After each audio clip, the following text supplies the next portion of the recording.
नमस्कार स्टूडेंट्स। आज की इस वीडियो में हम बात करने वाले हैं 10th के मैथमेटिक्स के शुरू से लेकर के अंत तक सारे फार्मूला के बारे में डिटेल में चर्चा करेंगे। इस वीडियो के आप लास्ट तक बने रहेगा। हो सकता है वीडियो लंबी हो जाए, लेकिन आपको इस वीडियो के माध्यम से सारा डाउट भी क्लियर हो जाएगा।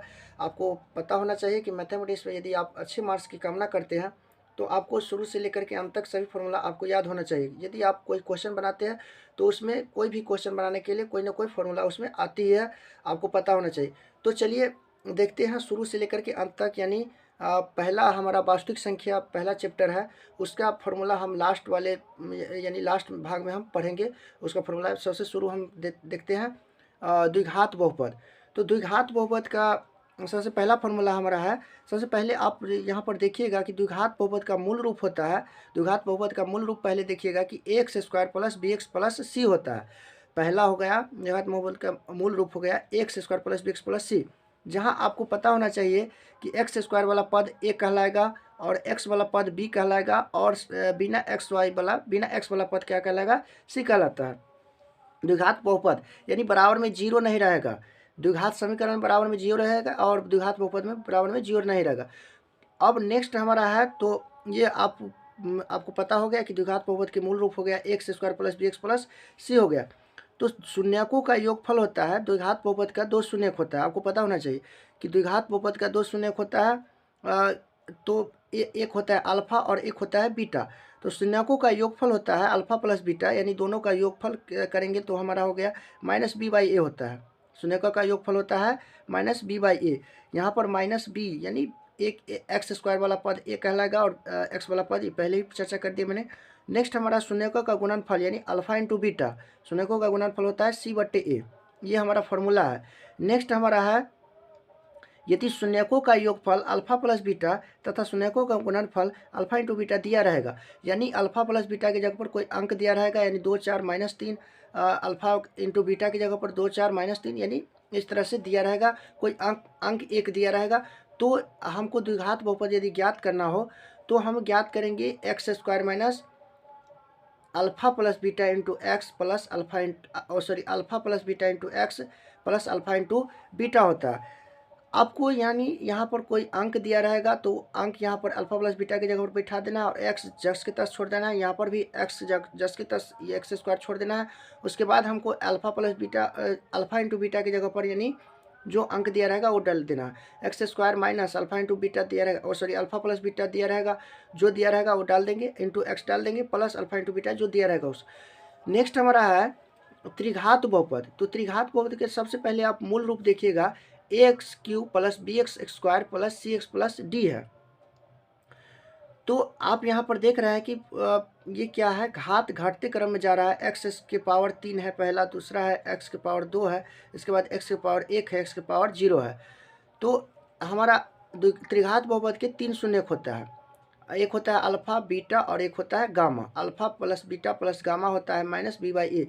आपको जैसा कि पता है कि एक्स क्यू वाला पद हो गया ए, एक्स स्क्वायर वाला पद हो गया बी, और एक्स वाला पद हो गया सी, और बिना एक्स वाला पद हो गया डी। तो यहाँ पर माइनस बी बाई ए हो जाएगा। नेक्स्ट हमारा alpha into beta into gamma plus alpha into gamma बराबर होता है c by a. Alpha into gamma into beta, alpha into beta into gamma होता है माइनस डी बाई ए। तो यहाँ तक क्लियर हो गया। ये जो है आपके लिए, ये भी मैं क्लियर कर दूं कि ऑब्जेक्टिव के लिए सब्जेक्टिव और ऑब्जेक्टिव किस तरह से पूछा जाता है वो आपको इसी वीडियो में आगे हम चर्चा करने वाले हैं। ये सब ऑब्जेक्टिव के लिए है, यानी समीकरण दिया रहेगा और बहुपद दिया रहेगा, उससे हमें ज्ञात करना होगा शून्यका का योगफल या गुणनफल। और यदि गुणनफल और शून्य का योगफल दिया रहेगा तो हमको निकालना होगा द्विघात बहुपद निकालना होगा। तो ये आपके लिए ऑब्जेक्टिव के लिए है, आपको पता होना चाहिए। यदि आप अच्छे मार्क्स लेकर के आना चाहते हैं मैथमेटिक्स में, तो आपको सब्जेक्टिव यानी यदि आप अच्छा पकड़ बनाना चाहते हैं ऑब्जेक्टिव पर, तो आपको सब्जेक्टिव अच्छी तरह से बनाने आने चाहिए। और जिसको सब्जेक्टिव बनाने आएगा वही ऑब्जेक्टिव अच्छी तरह से बना पाइएगा। आपको यदि सब्जेक्टिव अच्छी तरह से क्लियर है, बनाने आता है, तो आप ऑब्जेक्टिव अच्छी तरह से बना पाइएगा। और आपको पता होना चाहिए कि ऑब्जेक्टिव में यदि अच्छा मार्क्स जो जिसका आता है उसी को अच्छा मार्क्स मिलने की संभावना रहती है। सब्जेक्टिव से ज़्यादा मार्क्स आने की संभावना नहीं रहती है। यदि आप अच्छी तरह से बनाते हैं और सब्जेक्टिव, तो आपको अच्छे मार्क्स मिल जाएगी, बहुत ही अच्छे आ जाएगी।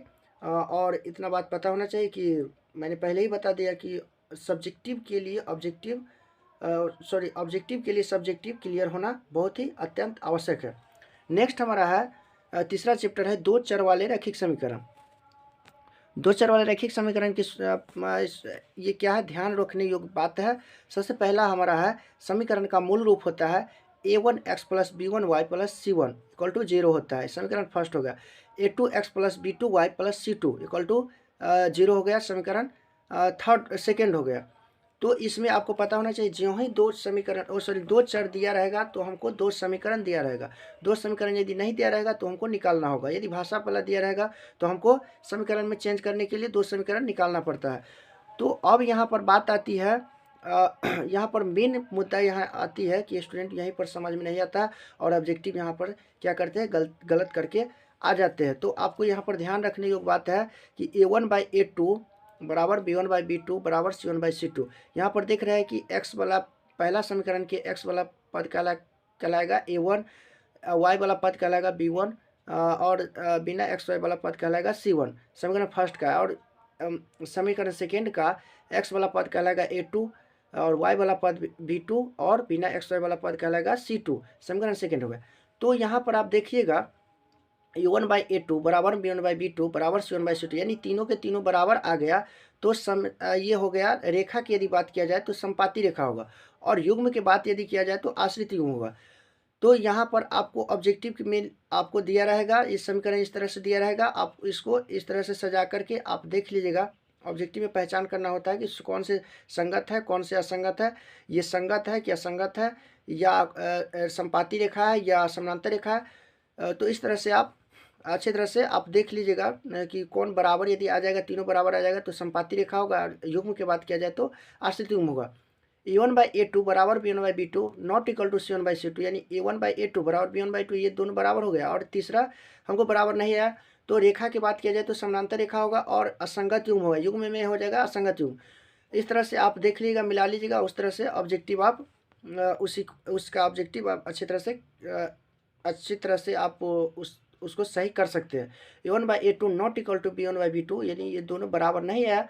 तो रेखा की यदि बात किया जाए तो प्रतिच्छेदी रेखा होगा, और युग्म की बात किया जाए तो संगत युग्म होगा। नेक्स्ट हमारा है, तो यहाँ तक मैं उम्मीद करता हूँ कि आपको ये यहाँ तक क्लियर हो गया होगा। और नेक्स्ट हमारा है फॉर्मूला, अगला चैप्टर आने वाला है द्विघात समीकरण।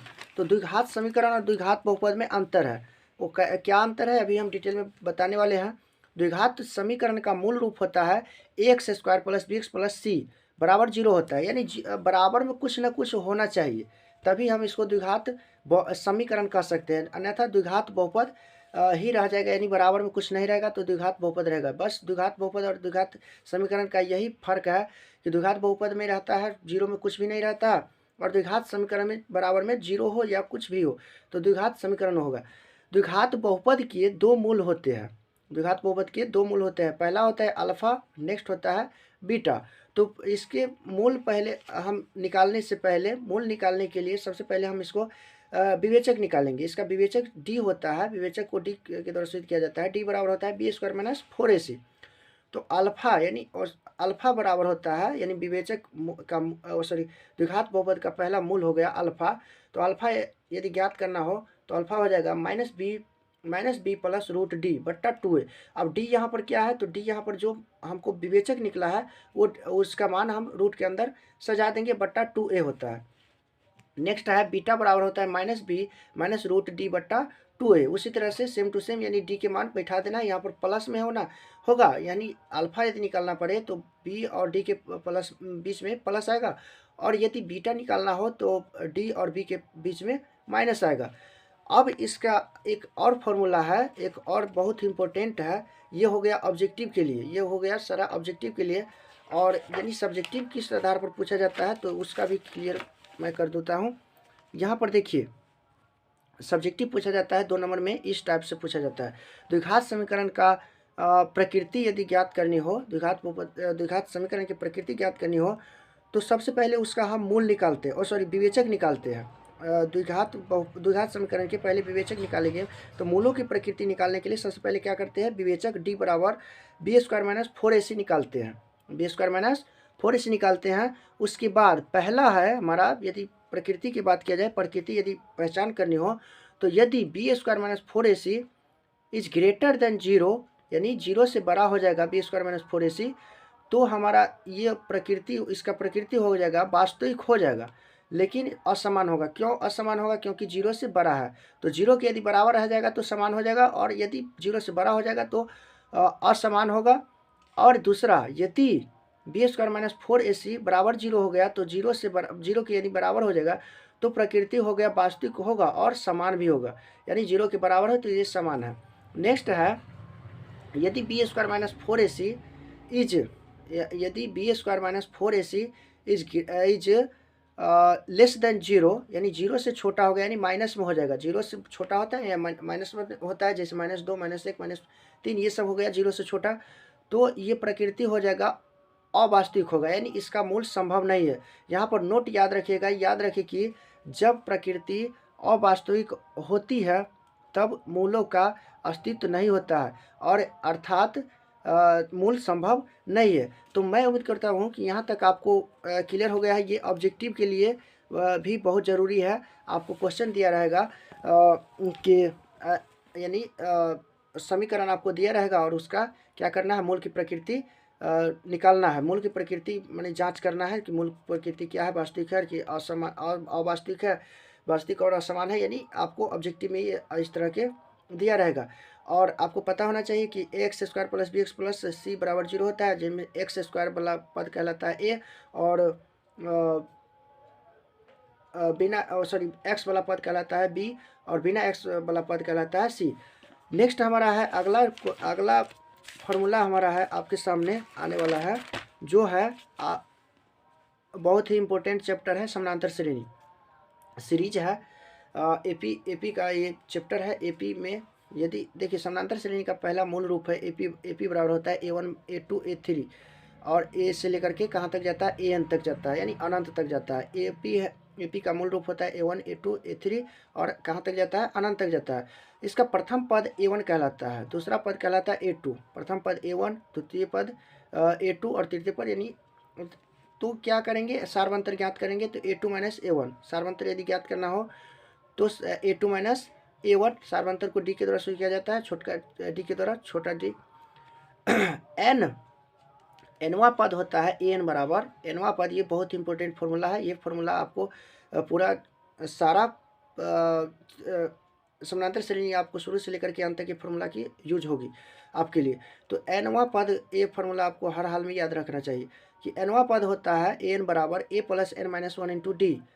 n पदों का योगफल, यानी योगफल n पदों का कहने का मतलब है n की जगह पर 5 पद होगा, 10 पद होगा, n होगा यहाँ पर nवा पद, यानी 5वां पद, 7वां पद, जो भी पद निकालना हो, यहाँ पर n पदों का योगफल होता है Sn बराबर n/2 into 2a plus n minus 1 into D होता है। यदि पदों की संख्या n दिया रहेगा, यदि पदों की संख्या क्या दिया रहेगा, n दिया रहेगा, तो Sn का फॉर्मूला होगा n/2 into a plus an होता है। तो यही आपके लिए समानांतर श्रेणी का सारा फॉर्मूला हो गया। नेक्स्ट हमारा चैप्टर है ज्यामिति, जो कि ज्यामिति बहुत ही स्टूडेंट को सताता है, तो बहुत ही स्टूडेंट को सताता है। इसमें कुछ है नहीं, लेकिन क्या करते हैं, सिद्ध करने में स्टूडेंट को यानी बहुत ही दिक्कत होती रहती है। तो आपको ये बात सब याद रखनी होगी, आपको ऑब्जेक्टिव के लिए बहुत ही इम्पोर्टेंट है, ये बात सब बहुत इम्पोर्टेंट है आपके लिए, यानी ये याद रखना ही होगा। कुछ ध्यान रखने योग्य बात है, सभी वर्ग समरूप होते हैं, सभी वर्ग समरूप होते हैं, पहला है। दूसरा है, सभी वृत्त भी समरूप होते हैं। तीसरा है, सभी समबाहु त्रिभुज समरूप होते हैं। चौथा है, वृत्त की बाह्य बिंदु से खींची गई स्पर्श रेखा की लंबाई समानांतर होती है और समान होती है, यानी बराबर होती है। वृत्त के बाह्य बिंदु से खींची गई स्पर्श रेखा की लंबाई समान होती है, बराबर होती है। थेल्स प्रमेय होता है AD बट्टा DB बराबर AE बट्टा EC, अर्थात आधा बट्टा आधा, अर्थात क्या है, आधा बट्टा आधा बराबर आधा बट्टा आधा। नेक्स्ट है पाइथागोरस प्रमेय। पाइथागोरस प्रमेय है कर्ण स्क्वायर बराबर अंडर रूट लंब स्क्वायर प्लस आधार स्क्वायर। ये 9वीं क्लास में भी आपने पढ़े होंगे। तो नेक्स्ट है अगला फॉर्मूला, दो समरूप त्रिभुज का क्षेत्रफल के अनुपात उनके संगत भुजाओं के वर्ग के अनुपात के बराबर होता है। ये आपको याद रखना होगा, दो समरूप त्रिभुज के क्षेत्रफल के अनुपात उनके संगत भुजाओं के वर्गों के अनुपात के बराबर होता है। ये ऑब्जेक्टिव के लिए भी, यानी ये सारा के सारा आपके लिए ऑब्जेक्टिव है। नेक्स्ट हमारा है निर्देशांक ज्यामिति। निर्देशांक ज्यामिति जो कि बहुत इंपॉर्टेंट ये भी चैप्टर है आपके लिए, इससे भी बहुत सारे क्वेश्चन पूछा जाता है। तो पहला हमारा फॉर्मूला, इसका दूरी सूत्र है x1 माइनस x2 का whole square plus y2 minus yn का होल स्क्वायर है। नेक्स्ट है दूसरा, मूल बिंदु से बीच की दूरी है x² प्लस y स्क्वायर। अगला फॉर्मूला हमारा है मध्य बिंदु का निर्देशांक, यानी मध्य बिंदु कहने का मतलब है ए और बी यानी यहाँ पर पॉइंट आपको दे दिया रहेगा 2 5 दिया रहेगा, 3 5 3 7 दिया रहेगा। तो आपको क्या करना है, इसका निर्देशांक यानी सी, इसके बीच एक बिंदु स्थित है जिसका निर्देशांक आपको ज्ञात करना होगा। तो मध्य बिंदु का निर्देशांक होता है x1 प्लस x2 बट्टे 2 और y1 प्लस y2 बट्टे 2, जिसमें पहला कहलाता है x1 और इसमें पहला कहलाता है x2 और इसमें दूसरा कहलाता है y1 और इसमें दूसरा कहलाता है y2। तो आपको यहाँ पर मान बैठा देना और क्या करना है, निकाल लेना है बीच वाले निर्देशांक। नेक्स्ट हमारा है विभाजन सूत्र है, जो कि आपके लिए बहुत इंपॉर्टेंट है, आपको यानी मैट्रिक में ही नहीं बल्कि आपको आगे भी पढ़ना होगा। विभाजन सूत्र है x1 m2 plus x2 m1 बट्टे m1 प्लस m2 और यहाँ है y1 m2 plus y2 m1 बटे m1 प्लस m2। बस इतना आपको इसमें याद रखना है कि x1 यदि लेंगे तो m2 लेंगे, x1 लेंगे तो m1 नहीं लेंगे, m2 लेंगे, और x2 यदि लेंगे तो m1 लेंगे, m2 नहीं लेंगे, बटे m1 प्लस m2। और यहाँ पर y1 लेंगे तो m2 लेंगे, m1 नहीं लेंगे, और y2 लेंगे तो m1 लेंगे, m2 नहीं लेंगे, बटे m1 प्लस m2। नेक्स्ट हमारा है कि त्रिभुज का निर्देशांक होता है 1/2 into x1 into y2 minus y3, फिर प्लस होता है x2 into y2 minus y1 plus x3 into y1 minus y2। तो इसका शॉर्टकट यदि ट्रिक याद करना हो तो क्या करना है, 123 231 और 312। देखिए यहाँ पर 123 कहने का मतलब है एक हो गया x1 और 2 हो गया y2 और 3 हो गया y3। तो 123 231 और 312, इस पर आप सेट करके आप इसे याद कर सकते हैं। नेक्स्ट हमारा है अगर चतुर्भुज का क्षेत्रफल निकालना हो तो उसे दो त्रिभुज में बांटकर उस दोनों त्रिभुज का क्षेत्रफल निकाल लेने के बाद क्या कर देते हैं, जोड़ देते हैं। जैसा कि आप देख रहे हैं यहाँ पर एक चतुर्भुज है जिसको क्या कर दिए, 2 भाग में बांट दिए। आपको चतुर्भुज का निर्देशांक यानी 4 निर्देशांक यहाँ पूरा दिया रहेगा। तो क्या करेंगे, इसको त्रिभुज के क्षेत्रफल निकाल करके दोनों को क्या कर देंगे, जोड़ देंगे, तो हमारा चतुर्भुज का क्षेत्रफल निकल जाएगा, यानी निर्देशांक ज्यामिति से।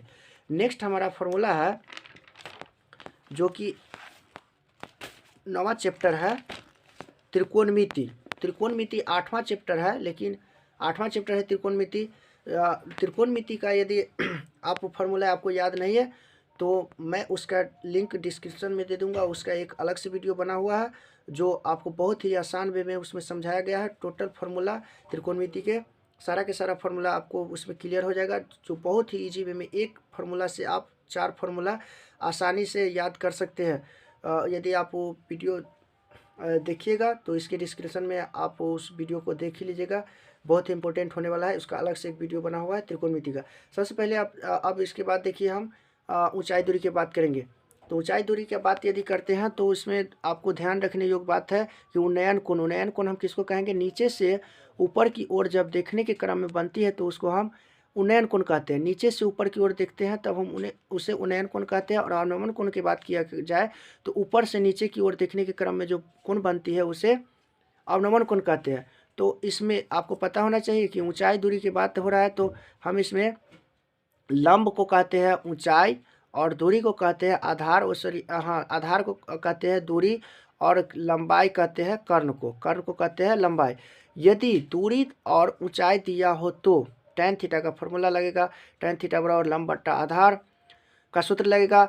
यदि लंबाई और ऊंचाई दिया हो तो साइन थीटा का फॉर्मूला लगेगा। तो ये आपको याद रखना होगा, किसके लिए, ऊंचाई दूरी के लिए। ऊंचाई दूरी भी बहुत ही इंपॉर्टेंट चैप्टर है, जिससे 5 नंबर के क्वेश्चन यानी फिक्स रहता है। 5 नंबर के क्वेश्चन एक पूछा जाता है मैट्रिक के एग्जाम में ऊंचाई दूरी से। नेक्स्ट हमारा है क्षेत्रमिति, जो कि बहुत इंपॉर्टेंट है। इसका फॉर्मूला स्टूडेंट क्या करते हैं, अच्छी तरह से याद नहीं कर पाते हैं, इसलिए आप इसे अच्छी तरह से याद कर लीजिए। बहुत ही इम्पोर्टेंट है ये चैप्टर फॉर क्षेत्रमिति। इम्पोर्टेंट 10वीं क्लास में भी है और 9वीं क्लास में भी है। 9वीं क्लास में यदि आप अच्छी तरह से पढ़े होंगे तो ये फॉर्मूला 9वीं क्लास का ही आपको लगेगा कि 9वीं में है, 8वीं में है। ये सब क्षेत्रमिति का फॉर्मूला सब 8वीं से लेकर के 9वीं और 10वीं सब में फॉर्मूला ये पढ़ना पड़ता है। तो पहला है हमारा वृत्त के क्षेत्रफल। पहला वृत्त से संबंधित क्षेत्रफल होगा। वृत्त के क्षेत्रफल होता है पाई आर स्क्वायर। दूसरा है वृत्त की परिधि होता है 2 पाई आर। नेक्स्ट है अर्धवृत्त की परिधि होता है pi plus 2 into r. Pi plus 2 into r. Pi बराबर आपको पता होना चाहिए, पाई के मान होता है, पाई बराबर होता है 22/7। 22/7 22/7 यानी 22/7 ही लेना है। यदि किसी में मान दे दिया रहेगा पाई बराबर होता है 3.14, उसका भी मान होता है, यानी पाई का मान 3.14 भी होता है। जब तक अन्यथा ना कहा जाए तब तक आप 22/7 ही लिया जाए, आप लीजिएगा। अगला है चतुर्थांश का क्षेत्रफल है। चतुर्थांश का क्षेत्रफल है 1/4 पाई आर स्क्वायर। चतुर्थांश का मतलब होता है एक वृत्त में 4 भाग बनाते हैं। तो वृत्त का क्षेत्रफल हो गया पाई आर स्क्वायर, तो चतुर्थांश का हो जाएगा एक वृत्त का चौथा भाग। तो एक का चौथा भाग कर दिए, क्या किए, 4 से भाग दे दे, पाई आर स्क्वायर को 4 से भाग दे देंगे, तो हमारा चतुर्थांश का क्षेत्रफल निकल जाएगा। उसके बाद दो वृत्त द्वारा आच्छादित क्षेत्रफल। दो वृत्त का कहने का मतलब है एक वृत्त नीचे में रहेगा, एक अंदर में रहेगा और एक बाहर में, यानी इसे इसका क्षेत्रफल होता है, इसका क्षेत्रफल होता है दो वृत्त द्वारा आच्छादित क्षेत्रफल, यानी एक अंदर में वृत्त रहेगा और एक बाहर में वृत्त रहेगा। तो इसका क्षेत्रफल होता है पाई इंटू आर, बड़े आर स्क्वायर माइनस छोटे आर स्क्वायर। बड़ा आर होता है यानी बड़ा, बाहर में जो वृत्त है उसको हम बड़ा आर मानेंगे, और अंदर में जो छोटा वृत्त है उसको हम छोटा आर मानेंगे। तो पाई इंटू आर स्क्वायर, बड़े आर स्क्वायर माइनस छोटे आर स्क्वायर।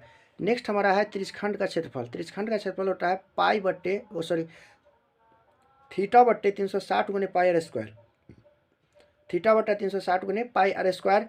नेक्स्ट हमारा है चाप की लंबाई थीटा बट्टे 180 गुने पाई आर। चाप की लंबाई होती है थीटा बट्टा 180 गुने पाई आर। अब अगला फॉर्मूला है संगत वृत्तखंड या लघु वृत्तखंड का क्षेत्रफल यदि निकालना हो तो संगत या लघु वृत्तखंड का क्षेत्रफल होता है r square into pi theta बट्टे 360 minus 1/2 sine theta. R square into r यानी त्रिज्या है, पाई है 22/7, थीटा है यानी जो कोण बनता है, कोण उसके जो बनाता है यानी घूम करके जितना कोण बनाता है उसको थीटा यानी आपको दिया रहेगा, और उसके बाद 360 से भाग दे देना है, माइनस 1/2 और साइन थीटा जितना कोण दिया रहेगा थीटा के जगह पर, यानी जितना यहाँ पर आएगा उतना ही साइन थीटा की जगह पर आएगा। ठीक है, थीटा की जगह। नेक्स्ट हमारा है दीर्घ त्रिज्यखंड का क्षेत्रफल हो गया। तो वृत्तखंड का क्षेत्रफल वृत्त का क्षेत्रफल माइनस त्रिज्यखंड का क्षेत्रफल। वृत्त के क्षेत्रफल निकाल लेंगे और उसको क्या करेंगे, त्रिज्यखंड का क्षेत्रफल को क्या कर देंगे, दोनों को निकाल करके और दोनों को एक दूसरे के में से घटा देंगे। नेक्स्ट हमारा है अगला फॉर्मूला जो कि यानी क्षेत्रमिति आपके लिए बहुत इंपॉर्टेंट चैप्टर है। इससे 5 नंबर के क्वेश्चन फिक्स रहता है, 1 या 2 पूछा जाता है। तो आयतन और पृष्ठीय क्षेत्रफल। नेक्स्ट हमारा है आयतन और वो था वृत्त से संबंधित क्षेत्रफल। अब हमारा आ गया आयतन और पृष्ठीय क्षेत्रफल। ये आपको याद होगा कि 9वीं क्लास में आप पढ़े होंगे ये सब।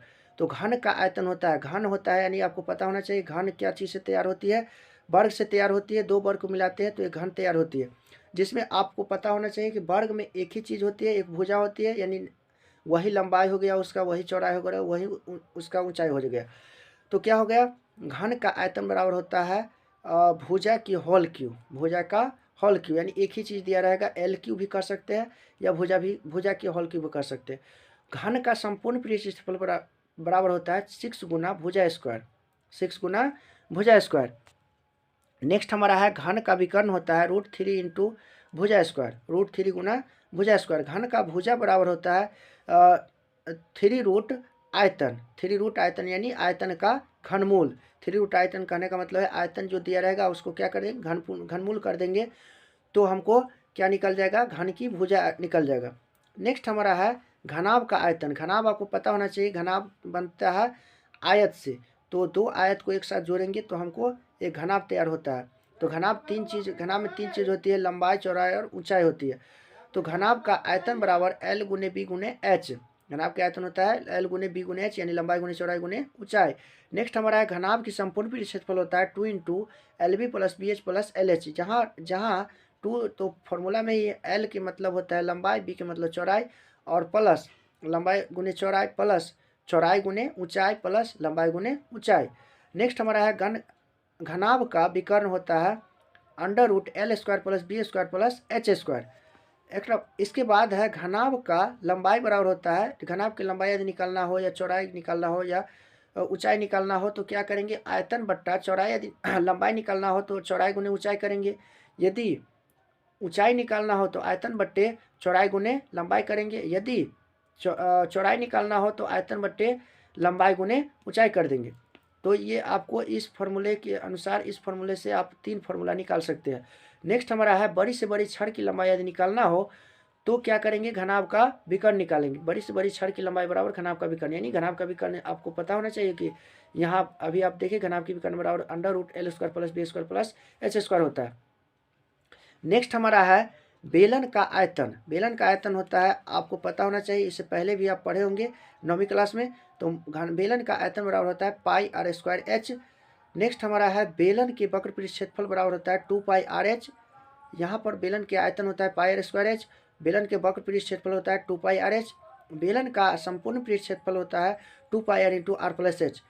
और इसके बाद है बेलन के आधार का क्षेत्रफल होता है वृत्त का क्षेत्रफल, यानी बेलन के आधार का क्षेत्रफल जो वृत्त का क्षेत्रफल होगा वही उसका आधार का क्षेत्रफल होगा, यानी πr² होगा। बेलन के आधार की परिधि हो जाएगा, यानी जो वृत्त का परिधि होगा वही उसका परिधि हो जाएगा, तो 2πr होगा। नेक्स्ट है शंकु। शंकु अब अगला चैप्टर हमारा है शंकु, अगला फॉर्मूला। तो शंकु का फॉर्मूला आपको पता होना चाहिए कि बेलन में, एक बेलन की यदि भाग किया जाए तो उसमें 3 शंकु बनता है। यदि एक बेलन की बात किया जाए तो उस बेलन में से 3 शंकु बनता है। जैसा कि आप देखिए यहाँ पर एक बेलन हम यहाँ पर तैयार करते हैं। बेलन की यदि बात किया जाए तो यहाँ देखिए, यहाँ पर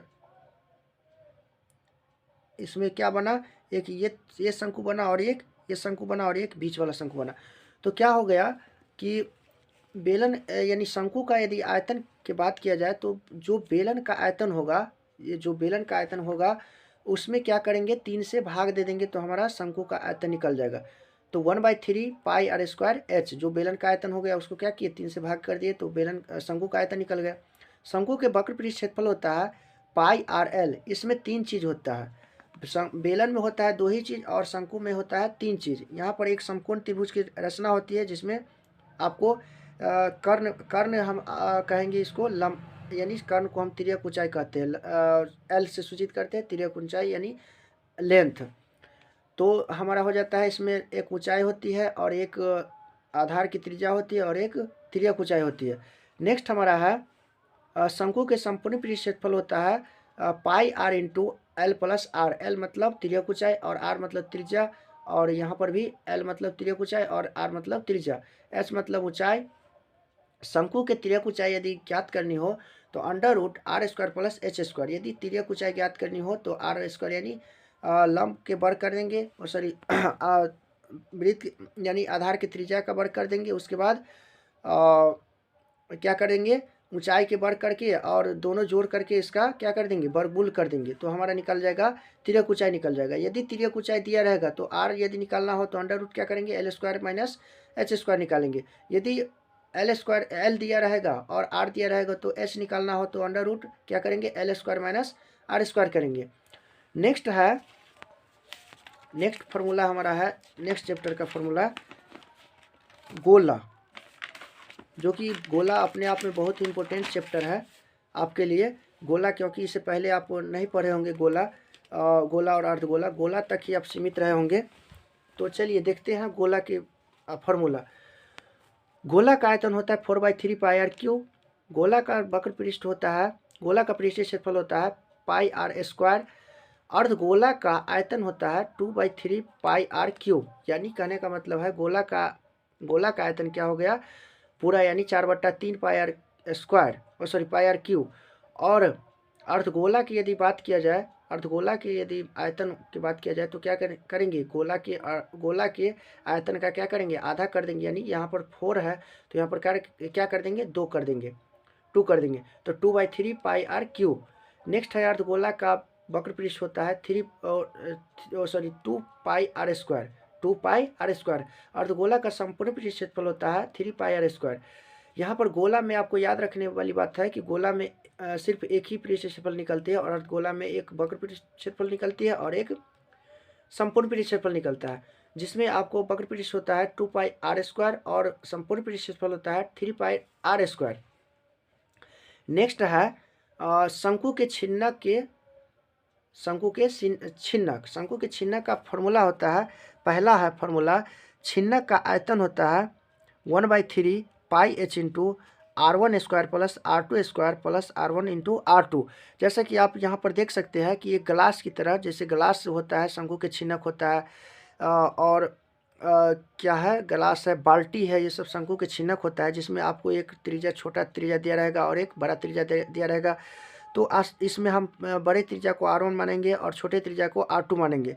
तो यहाँ पर देख सकते हैं कि 1/3 पाई h इंटू पाई, और h है इसका ऊंचाई है, और R1 क्या है, पहला त्रिज्या है, और R2 क्या है, दूसरा त्रिज्या है। तो क्या है 1/3 पाई h इंटू, यहाँ शंकु के छिन्नक के आयतन हो गया 1/3 पाई h into R1 square plus R2 square plus R1 into R2। तो इसके बाद है छिन्नक के वक्र पृष्ठ क्षेत्रफल होता है पाई L into R plus R, यानी बड़े R और उसके बाद छोटे R, यानी पहला त्रिज्या हो गया बड़ा R और उसके बाद दूसरा त्रिज्या हो गया छोटा R। नेक्स्ट है शंकु के छिन्नक के संपूर्ण पृष्ठ क्षेत्रफल होता है पाई L into R1 plus R2 plus R1 square plus R2 square. यहाँ तक क्लियर हो गया, यहाँ तक ये सारा फॉर्मूला आपको क्लियर हो गया होगा क्षेत्रमिति का। नेक्स्ट हमारा सांख्यिकी, 14वां चैप्टर है सांख्यिकी आपके सामने। तो स्टैटिक्स के फॉर्मूला आप देखिएगा, माध्य यदि ऑब्जेक्टिव की बात किया जाए तो माध्य बराबर होता है आंकड़ों का योग बट्टा आंकड़ों की संख्या, आंकड़ों का योग बट्टा आंकड़ों की कुल संख्या। यानी आंकड़ा दिया रहेगा 2, 2, 4, 6, 5, तो क्या करेंगे, सबको जोड़ देंगे, और बट्टा में जितना अंक दिया रहेगा, जितना संख्या दिया रहेगा उस सबको क्या करेंगे, उतना बट्टा कर देंगे। तो ये हमारा निकल जाएगा माध्य, ये ऑब्जेक्टिव के लिए है। नेक्स्ट हमारा है यदि वर्ग अंतराल और बारंबारता दिया रहेगा तो माध्य बराबर होता है सिग्मा fx बटा सिग्मा f। नेक्स्ट हमारा है, ये आपको लॉन्ग टाइप के लिए ये फॉर्मूला यूज करना होगा। और अगला हमारा है, ये ऑब्जेक्टिव के लिए ये भी है, परिसर बराबर होती है उच्च सीमा माइनस निम्न सीमा, वर्ग चिन्ह बराबर होती है उच्च सीमा प्लस निम्न सीमा बट्टा 2। सिग्मा एक ग्रीक शब्द होता है जिसका अर्थ होता है योगफल। आपको पता होना चाहिए कि सिग्मा, इससे पहले 8वीं और 9वीं क्लास में भी पढ़े होंगे। सिग्मा एक ग्रीक शब्द होता है जिसका अर्थ होता है योगफल, और एक्स होता है चरमान, एफ होता है बारंबारता। नेक्स्ट है अगला फॉर्मूला माध्यिका जो आपको बहुत इंपॉर्टेंट आपके लिए होने वाला है। माध्यिका बराबर होता है यदि पदों की संख्या n विषम हो, यदि पदों की संख्या n विषम हो, सबसे पहले क्या करेंगे, इसके सभी संख्या को आरोही या अवरोही क्रम में पहले सजाएंगे। यदि हमको क्या दिया रहेगा, चरमान दिया रहेगा, सॉरी जो हमको यानी संख्या जो दिया रहेगा उसको क्या करेंगे, आरोही या अवरोही क्रम में सजाएंगे। आरोही यानी बढ़ते क्रम में, अवरोही मतलब घटते क्रम में सजाएंगे। उसके बाद क्या करेंगे, n प्लस, यानी पदों की संख्या क्या हो जाएगा, सम संख्या हो जाएगा। जैसे विषम संख्या रहेगा, जैसे विषम संख्या 1 है, 3 है, 5 है, तो ये सब हो गया विषम। तो विषम संख्या रहेगा तो n+1, n मतलब प्राकृतिक संख्या, जो भी संख्या की जगह पर जो भी रहेगा उसको हम n+1 बट्टा 2वां पद, और जमा पद यानी जितना आएगा उतना पद उसका माध्यक कहलाएगा, माध्यक हो जाएगा। इसके बाद यदि पदों की संख्या n यानी सम हो तो माध्यिका बराबर होती है 1/2 इंटू n/2वां पद प्लस n/2 प्लस 1वां पद। तो ये हम क्या करेंगे, सोल्व कर देंगे, और जितना आएगा उतना वहाँ पद हमको वहाँ पर क्या कर देना, घेरा लगा देना है। इसके बाद यदि वर्ग अंतराल बारंबारता संचयी बारंबारता दिया रहेगा, यानी 3 चीज़ से माध्यक बनती है लॉन्ग टाइप के लिए। तो माध्यक बराबर होता है आपको L + n/2 माइनस बड़े एफ बट्टे छोटे एफ गुने आई। अब कौन क्या चीज़ है सो हम डिटेल में अब बताने वाले हैं। इसके बाद देखिए n/2 जो होता है सो सबसे पहले आप n/2 देखिएगा, कुल बारंबारता का आधा, कुल बारंबारता का आधा। उसके बाद n/2 से तुरंत बड़ी बारंबारता जो संचयी बारंबारता में होगा, जो संचयी बारंबारता में होगा उसके सामने का वर्ग अंतराल माध्यक वर्ग कहलाएगा। यानी सभी का हीरो क्या हो गया n/2, सभी इसका हीरो हो गया है यानी n/2 से तुरंत जो बड़ी संख्या होगा उसके सामने संख्या होगा संचयी बारंबारता, उसके सामने का बारंबारता, उसके सामने का वर्ग अंतराल यानी क्या कहलाएगा, माध्यक वर्ग कहलाएगा। अब यहाँ पर देखिए L क्या है, L है सो माध्यक वर्ग की लंबाई है, माध्यक वर्ग की लंबाई है L, और F जो है सो माध्यक वर्ग के ऊपर वाले वर्ग की संचयी बारंबारता, और छोटा f है माध्यक वर्ग की बारंबारता, और L है माध्यक वर्ग की लंबाई। अब देखिए बहुलक, अगला चैप्टर आ गया हमारा बहुलक। तो बहुलक है सबसे बड़ी बारंबारता, बहुलक बराबर होती है सबसे बड़ी बारंबारता यानी अधिकतम बारंबारता वाला चरमान। ये ऑब्जेक्टिव के लिए है। नेक्स्ट है सब्जेक्टिव के लिए बहुलक बराबर होता है L + FO - F-1 बट्टा 2FO - F-1 माइनस F1 गुने I। अब यहाँ पर क्या क्या चीज़ कौन है सो यहाँ पर देखिए आप FO बराबर होती है सबसे बड़ी बारंबारता, L बराबर होता है बहुलक वर्ग की निम्न सीमा, और F-1 होती है FO के ऊपर वाला बारंबारता, F1 होती है FO के नीचे वाली बारंबारता, और I बराबर होती है बहुलक वर्ग की लंबाई। नेक्स्ट है अगला फार्मूला हमारा। तो यहाँ पर बहुलक और माध्यक ये सब आपको क्लियर हो गया होगा, ये सभी फार्मूला।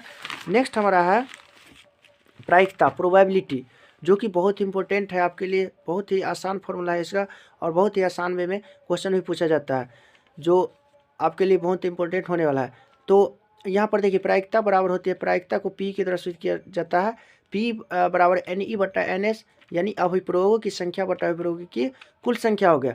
घटना नहीं होने की प्रायिकता होती है 1 - PE। 1 - PE कहने का मतलब है क्या करेंगे, P निकाल लेंगे। घटना यदि नहीं होने की प्रायिकता यदि कहा जाए तो क्या करेंगे, सबसे पहले हम P निकालेंगे, यानी घटना होने की प्रायिकता पहले सबसे पहले ज्ञात कर लेंगे।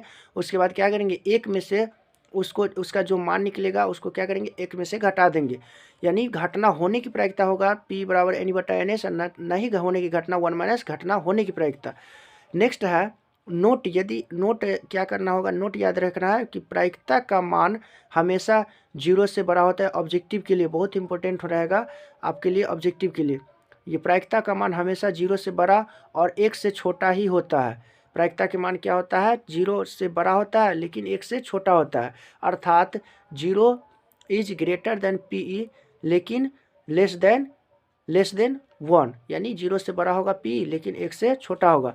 सभी घटना की प्रायिकता का योगफल 1 ही होता है। सभी घटना के प्रायिकता क्या होता है, प्रायिकता का योगफल 1 होता है, 1 से ज़्यादा नहीं होना चाहिए और 1 से कम भी नहीं होना चाहिए। नेक्स्ट है वास्तविक संख्या। वास्तविक संख्या जो पहला चैप्टर है वास्तविक संख्या आपके लिए। तो यदि दो संख्या तथा मौसा दिया रहेगा तो लसा बराबर होता है पहला संख्या गुना दूसरा संख्या बट्टा मौसा, पहली संख्या गुना दूसरी संख्या बट्टा मौसा। और यदि दो संख्या दिया रहेगा और लसा दिया रहेगा तो मौसा निकालने के लिए पहली संख्या गुना दूसरी संख्या बट्टा लसा, यही फॉर्मूला है। भाज्य बराबर होता है भाजक गुने भागफल प्लस शेषफल, अर्थात A बराबर BQ प्लस R। ये आपको फार्मूला याद रखना होगा। ये एल्गोरिथम का ये फार्मूला है, यूक्लिड विभाजन एल्गोरिथम का फार्मूला है। A बराबर BQ प्लस R, जहाँ A बराबर होता है भाज्य, B बराबर होता है भाजक, और Q बराबर होता है भागफल, और R बराबर होता है शेषफल। और यहाँ पर देखिए परिमेय संख्या आपको पता होना चाहिए कि परिमेय संख्या अभी नहीं लिखी है शायद। तो परिमेय संख्या जैसे जिसका पूरा वर्गमूल किया जा सकता है उसे हम परिमेय संख्या कहते हैं। यानी बाहर जो हो गया तो ऑलरेडी परिमेय ही होगा। और यदि रूट के अंदर, जैसे रूट के अंदर 4 है, रूट के अंदर 4 हो गया, रूट क्या हो जाएगा 16 हो जाएगा। तो ये सब क्या है परिमेय संख्या है, यानी जिसका पूरा पूरा वर्गमूल किया जा सकता है। और अपरिमेय जो होगा, अपरिमेय होगा जिसे पी बाई क्यू के रूप में नहीं लिखा जा सकता है, जिसे पी बाई क्यू के रूप में नहीं लिखा जा सकता है उसे हम अपरिमेय कह सकते हैं। तो √2 ये सब क्या है अपरिमेय है। जैसे पाई भी है क्या अपरिमेय संख्या है, और √3 ये सब क्या है अपरिमेय संख्या है। तो परिमेय संख्या और अपरिमेय संख्या भी आपको क्लियर हो गया होगा। तो मैं उम्मीद करता हूँ कि आपको ये वीडियो अच्छी लगी होगी और ये आपको सारा फॉर्मूला क्लियर हो गया होगा। यदि आप अच्छी तरह से ये करना चाहते हैं तो इसे अपने नोट्स बुक में अच्छी तरह से उतार लीजिएगा और अपने दिमाग में उतार लीजिएगा, क्योंकि आपके लिए बहुत ही इम्पोर्टेंट होने वाला है ये सारा फॉर्मूला। बहुत ही लंबी चौड़ी ये वीडियो हो गई, तो इसके लिए आपको घबराना नहीं। सारा फॉर्मूला आप अपने नोटबुक में लिख लीजिएगा, और मेरे जो भी मैंने बताया कि ये ऑब्जेक्टिव के लिए है, ये सब्जेक्टिव के लिए है, उसे आप अच्छी तरह से कंफर्म कर ही लीजिएगा। यदि आप इस चैनल पर नए हैं तो इस चैनल को सब्सक्राइब कीजिए, और मैं ये भी आपसे उम्मीद करूँगा कि इस वीडियो को आप अपने सारे दोस्तों के साथ शेयर भी कीजिएगा। तब तक के लिए थैंक यू। मिलते हैं अगली वीडियो में। आप त्रिकोणमिति के फॉर्मूला अच्छी तरह से आप देख ही लीजिएगा। इसका वीडियो उसका लिंक मैं इसके डिस्क्रिप्शन में दे दूंगा, और वहां से आप देख लीजिएगा। त्रिकोणमिति बहुत ही इंपॉर्टेंट है आपके लिए, जो कि मैथमेटिक्स का यानी पूरा भाग त्रिकोणमिति में ही समाया हुआ। तो तब तक के लिए थैंक यू। मिलते हैं अगले वीडियो में।